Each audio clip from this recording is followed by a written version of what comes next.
Bonjour chers amis numismates et néophytes. Au fil de mes recherches, un soir d'ennui, j'observais une pièce au microscope venant du Luxembourg. Étant la deuxième pièce commémorative créée avec l'euro, ça suivait parfaitement ma lignée calendaire sur mes épisodes.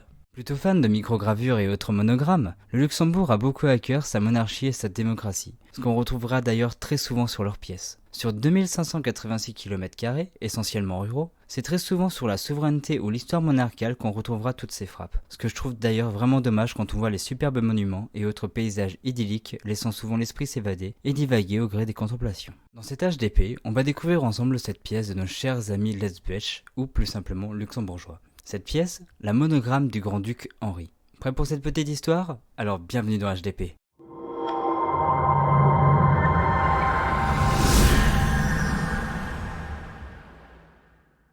Le grand-duc Henri est né le 16 avril 1955 à Betzdorf, à Luxembourg. Il obtient alors le titre de grand-duc grâce à l'abdication de son père le 7 octobre 2000. Si vous avez suivi les aventures de Kaamelott, vous devez vous souvenir de la longue liste qu'Elias dicte devant le roi Arthur pour se présenter. Tout comme cet enchanteur, le grand-duc a aussi une titulature complète et voici ce que ça donne. Grand-duc de Luxembourg, duc de Nassau, prince de Bourbon-Parme, comte palatin de Reims, de Seine, de Koenigstein, de Katzenelnbogen et Diez. Vicomte de Hammerstein, seigneur de Malberg, de Wiesbaden, d'Instein, de Marenberg, de Wilmberg et Hemstein, et enfin chevalier de Namur. Il fait partie des derniers capétiens à occuper le trône européen, l'autre étant le roi Philippe VI en Espagne. Alors pourquoi une telle frappe?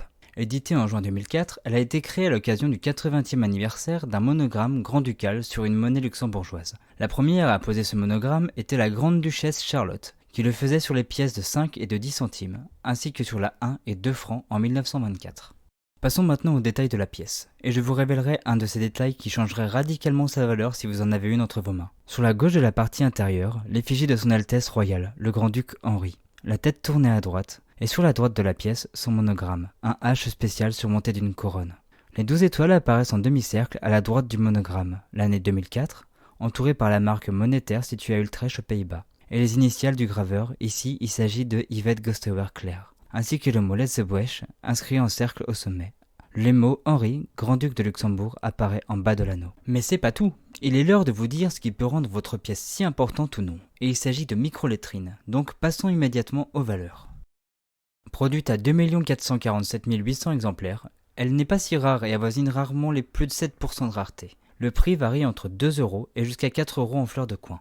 Elle vaut quand même 13 € en qualité BU pour un set annuel, avec 20 000 sets pour 10 000 coin cards, et en qualité BE, soit la plus haute qualité des pièces, avec un prix 40 €. Produite à 1500 exemplaires en set annuel, et 2500 sets de 2004 à 2008. Le prix est déjà pas mal vous me direz, mais comme je vous disais plus haut, sa valeur explose avec la microlettrine. Si le H penche à gauche, ce sont les valeurs actuelles comme sur cette image. Si elle penche à droite, voyons les prix différents.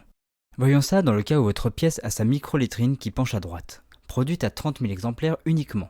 En qualité BU, elle vaudrait 79 €, soit le double de la plus haute qualité dans le cas où le H serait à gauche. Elle serait dans ce cas probablement vendue en coin card ou en set annuel, voire auprès de revendeurs spécialisés. C'est pas le genre de pièce qu'on va trouver très facilement sur un site entre particuliers, donc même s'il serait tentant d'acheter une loupe et voir si c'est le gros lot, sachez qu'avec un indice de rareté estimé à 68%, elle ne se trouverait pas n'importe où. Et ce sera tout pour cet épisode. J'espère que la vidéo vous aura plu et bonne chance pour votre chasse aux microlettrines. C'était Romain des Numisfans et je vous dis à très bientôt pour une future HDP.